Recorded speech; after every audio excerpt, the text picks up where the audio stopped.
Let us pray in the name of the Father, and of the Son, and of the Holy Spirit. Amen.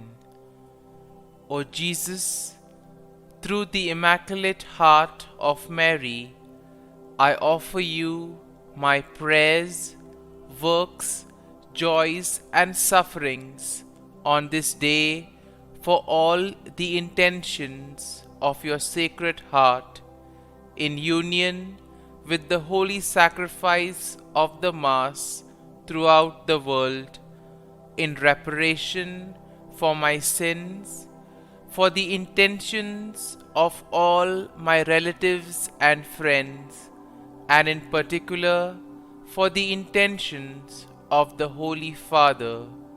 Amen. Let us together pray for the intentions of the Holy Father for the month of July, for a Eucharistic life.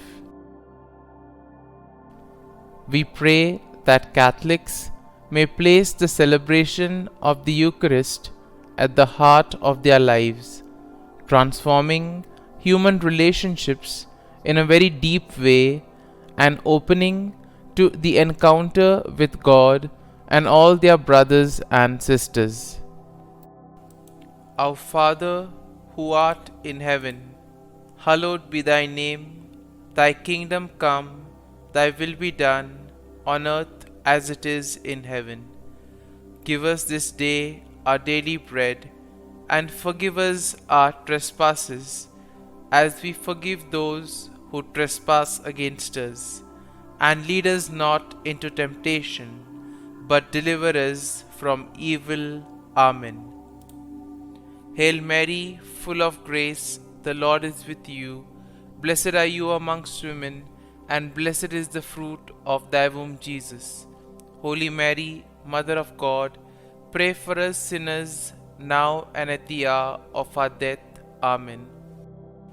Glory be to the Father, and to the Son, and to the Holy Spirit, as it was in the beginning, is now, and ever shall be, world without end.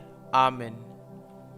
My dear friends, as we gather in the presence of the Lord, as we begin this new day, first and foremost, let us thank the Lord for giving us this opportunity to spend this time with Him. Let us also thank the Lord for waking us up this morning, for giving us a good night's rest, for keeping us safe and sound, and most importantly, for giving us good health of peace and mind. But we see that many a times we are caught up with our own busy schedule, and because of this we sometimes tend to forget, or sometimes we don't see the presence of the Lord in our lives. The Lord works in our lives through various ways, through events, through people, through situations, etc. And therefore sometimes it becomes difficult for us to understand what the Lord is trying to communicate to us. Sometimes we are so caught up with our busy schedule that we don't even thank the Lord for the small things that happen in our lives. But we see that these small things are very significant, because they are all part of the larger picture. And therefore today, in a very special way, let us begin by thanking the Lord for various things that He has done for us, that He is doing for us, and that He will continue to do in the future. First and foremost, let us thank the Lord for the gift of life. And therefore, Lord, we thank you for giving us our talents, abilities, and various capacities through which we can grow and at the same time reach out to others and make a difference in their lives. At the same time, Lord, we also thank you for the gift of our family members, friends, relatives, near and dear ones, and all those who play a very important role in our lives. We see that all these individuals have in some way or the other influenced us, and we are who we are because of them. It has become an important aspect of our life, and therefore we see that it is their hard work and dedication that has enabled us to grow in life. Lord, we also want to thank you for the opportunities that you have given us, opportunities to grow as well as opportunities to make a difference in the lives of others. Lord, we also thank you for the experiences that you have given us. On many occasions there have been good experiences which we all remember and cherish. But there are also those experiences which are difficult. We also thank you, Lord, for those tough experiences which have taught us many things in life. These tough experiences have made us stronger and have helped us to learn things in life. And therefore, Lord, we also continue to pray for all those who have asked us to pray for them. And at this time in the morning offering, we also offer up their prayers, people whom we may know, those who may have asked us to pray for them. And let us close our eyes at this moment. And let us take this opportunity to thank the Lord. Let us praise the Lord for giving us good health, for keeping us in His love. We see that at every moment His gaze is on us.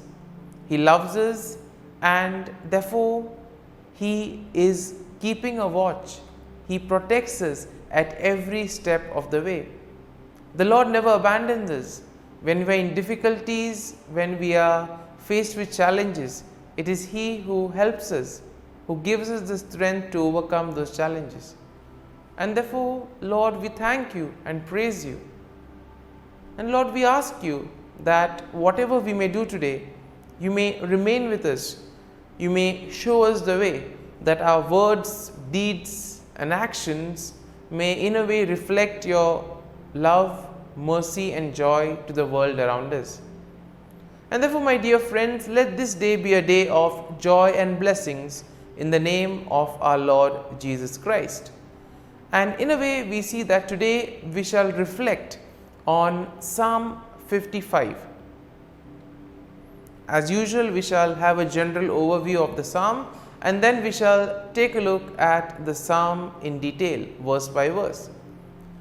Now, Psalm 55 we see is a psalm of lament that is attributed to David, and this psalm expresses his distress and despair in the face of betrayal by a close friend. And in today's world, we see that this is quite an emerging theme, since everyone is becoming individualistic, and because of the competitive nature of today's world, betrayals are quite common. And therefore, those who have been through this experience will be able to relate to what David feels in this Psalm 55. Now, the psalm is structured in three parts. First part is a plea for God's help, that is verses 1 to 8. Then you have a description of the situation that has caused the distress of David, and this we find in verses 9 to 15. And finally, we have a renewed plea for God's help and a declaration of trust in the God, and this happens in verses 16 to 23. And therefore, overall, Psalm 55 expresses David's distress, and this psalm highlights the importance of turning to God in times of troubles and also expressing one's fear and anxieties to Him. We know that the Lord is always there. He protects us, He guides us, and therefore it is important for us to turn to Him. In times of difficulties, in moments of distress, tell Him what is happening to us, and He will be there to guide us and save us. And therefore, the psalm also expresses hope and confidence that come from trusting God's faithfulness and justice, even in the face of betrayal and deceit. And therefore, let's take a look at this psalm in the three parts as we have mentioned earlier. Now, in the first part of the psalm, David pleads for God's help in his distress. And in verses 1 to 3, we see that David asks God to hear his prayer and not to ignore his cry for help. And therefore, David expresses his fear and anguish. In verse 4, he says that his heart is in anguish within him, and the terrors of death have fallen upon him. In verses 5 to 8, David then goes on to describe his desire to escape from his troubles, asking God to give him wings like a dove so that he can fly away and find rest. Moving on to the second part of the psalm, we see that David describes the situation that has caused this distress, and the cause is the betrayal by a close friend. So in verses 9 to 11, David laments the treachery of his friend whom he has trusted and confided in, but we see that this friend of David has turned against him. And therefore in verses 12 to 15, David describes the violence and deceit of his enemies who have plotted against him and who have no fear of God. And therefore we see that in this second part, when David describes the situation, I think those who have undergone such situations will be able to relate the anguish, the anxiety and the fear that one goes through in such situations. But we need to know that the Lord is with us, the Lord will be there to guide us and protect us. And finally, moving on to the third part of the psalm, we see that David renews his plea for God's help and he expresses his trust in God. Now in verses 16 to 18, David calls upon God to save him, and he expresses his confidence that God will surely hear his prayer. Now in verses 19 to 21, David asks God to bring judgment upon his enemies, and he also expresses his confidence that God will do so because of their wickedness. And then we see in verses 22 to 23, David encourages himself to trust in God and to cast his burden upon him, knowing that God will sustain him and God will allow the righteous to be moved. Therefore, we are called to have the same faith and trust in the Lord, the same hope and confidence, because the Lord never abandons us. All we need to do is have faith, have hope and trust in the Lord, and He will provide, He will guide us. And therefore, when we are faced in moments of difficulties, let us turn to the Lord. And now, my dear friends, let us spend a few moments in silence, allowing this psalm to take root in us. If you have been touched by some thought or some idea that we have seen in Psalm 55, feel free to ponder and reflect on those thoughts or on those lines, and allow the psalm to take root in you, so that ultimately the psalm becomes part of you and you too are able to grow in trust and confidence in the Lord.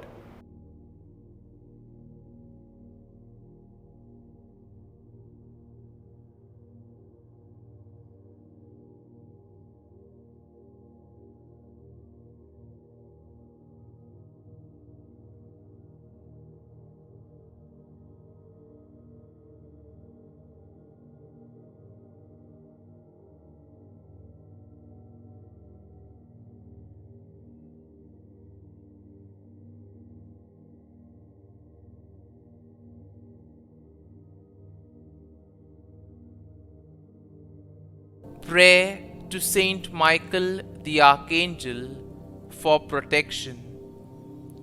Saint Michael the Archangel, defend us in battle. Be our defense against the wickedness and snares of the devil.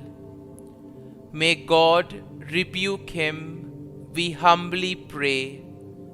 And do thou, O Prince of the heavenly hosts, by the power of God, thrust into hell Satan and all the evil spirits who prowl about the world, seeking the ruin of souls. Amen. Act of Adoration.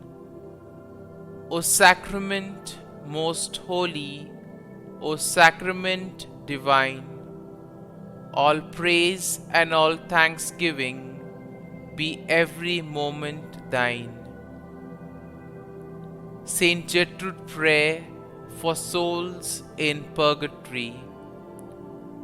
Eternal Father, I offer thee the most precious blood of thy divine Son, Jesus, in union with the masses said throughout the world today, for all the holy souls in purgatory, for sinners everywhere, for sinners in the universal church, those in my own home and within my family.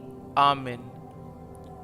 May the divine assistance remain always with us, and may the souls of the faithful departed through the mercy of God rest in peace. Amen. Glory be to the Father, and to the Son, and to the Holy Spirit, as it was in the beginning, is now, and ever shall be, world without end. Amen.